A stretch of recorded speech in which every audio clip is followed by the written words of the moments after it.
Okay, SMX facts time. Let's bring in our statistician, Clinton Fowler. We're going to talk SMX playoffs. We have track maps. We have dates, locations for all these rounds. But who is going to be racing? And actually, Clinton, this illustrates how wide open our 450 Supercross campaign has been this year. Probably more winners than some people anticipated. There might be a few more than I had anticipated. I'll have to admit on that. It may be double what I had anticipated. And there are 6 guys that have won, and they get an automatic LCQ bid into the SMX finals. And so Jet Lawrence, Cooper Webb, Chase Sexton, Eli Tomac, Ken Roxon, Aaron Plessinger, all in automatic on LCQ bids. So not top 20, but LCQ. So pretty good for them. JT, you got to ask the question, is there anybody else that could get this automatic LCQ bid? But yeah, if we can find somebody that can win a race. I think Jason Anderson still could find a way, and it doesn't seem likely. It seems like he's kind of fallen off the back here, but the way these things go, end of the season, maybe some motivation's a little lower. He's going into some of his best racetracks of Denver and Salt Lake City. So yeah, if you're looking for one name, that's one I would point to. All right, go to the 250 class again. Yes, if you win a race, you get an automatic bid. So what does that look like? Yeah, on the 250 side, God, guys, we've had 8 winners in 12 rounds. Absolutely incredible parity amongst all the riders there. Levi Kitchen with the most there with 3 wins. Then RJ Hampshire and Tom Vial each have 2 wins. So those guys are all in. And then Faulkner, Cameron McAdoo, Hayden Deegan, Jordan Smith, Nate Thrasher, all automatic LCQ bids, all directly in there.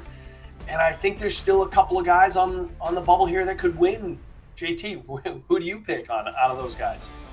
Yeah, I think Seth Hamaker has the speed to do it, right? He's going to need to get the start. He's going to need to ride mistake-free. And another name that no one is thinking about that's sitting there third in points is Pierce Brown. He's been riding incredibly well. Now, his starts are atrocious, and he would be the first one to tell you that. But if you told me that Pierce finally got a hole shot and was like, yeah, I just put it all together, it wouldn't shock me. This class is set up for that type of variance right now. You just have to be in the right place at the right time. So top 20 are automatically into the races. They don't have to use the LCQ. So let's look at that field a little bit and how you think that could go this year, Clinton.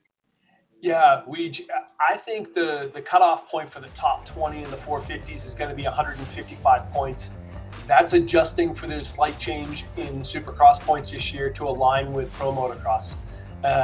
Right now, that puts the top 7 in the points. So all the way from Jet Lawrence to Jason Anderson as what I think is already an automatic bid into the top 20.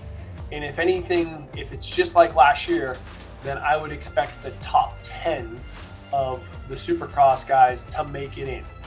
The important piece here, that leaves 10 spots of automatic bid open going into Pro Motocross. There's a lot of variability there, JT, and a lot of opportunity for guys to jump into those slots. Yeah, there's a lot of racing left. You think about what we have still in this Monster Energy Supercross Championship, the Pro Motocross Championship. This is going to be a moving target for a lot of these riders. Some of the 450 riders are still racing 250 Supercross. The aforementioned Phil Nicoletti will move into the 450 class and try to jump into this top 20 from points he gains in that series alone. So it's going to be something we're going to have to keep our eye on. Some of the riders, like Benny Bloss, if he doesn't race the entire Pro Motocross Championship, does he put himself into jeopardy going into that playoff series as far as having to go to those LCQs each week? I think every, opportunity is on the table, but you're going to have to keep, you're just not going to be able to take a break during the summer and forget about your placing here. You're going to have to keep an eye on it.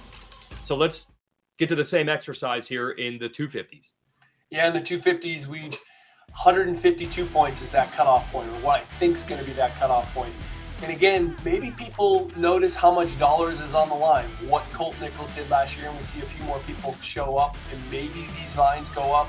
But right now, my guess is it's 152 points for the 250 riders.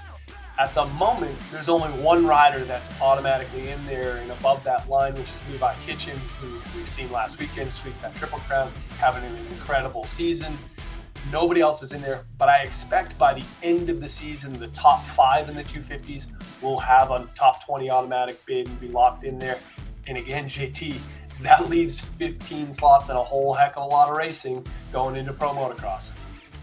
Yeah, and I'll tell you this, we're going to watch again, and there's going to be a lot of moving around as this all shakes out. But to me, for Austin Forkner, if he is worried about getting in through LCQs, the way he was riding, the way he was getting starts, to me, it's not a non-starter event for him. I think he could come out of this injury, prepare himself all summer long. Maybe he makes some Pro Motocross Championship races, maybe not. But I think the way this is set up, you could see a dark horse like Austin Forkner be a real factor. And yes, he's going to have some things to overcome, bad gate picks. But if he's on the form we last saw him on before he crashed in Arlington, watch out. He could be a real player come September. It probably seems too early to be thinking about this. But Clinton, I feel like we learned last year it's never too early. This stuff matters. Yeah, I mean, you want to accumulate those points now. It'll pay off down the road, and I think especially for that top 20 line, that becomes the critical one. You don't want to have to run every one of those 3 LCQs during the SMX finals. All right, that's what we're going to keep our eye on as we head into Pro Motocross coming up in May. Thanks, Clinton. See you in Foxborough. Hi, folks. Lee Diffie from NBC Sports here. If you truly enjoyed what you just watched, you can get more news, interviews, and highlights by subscribing to the Motorsports on NBC YouTube page. You can get it all, so go for it.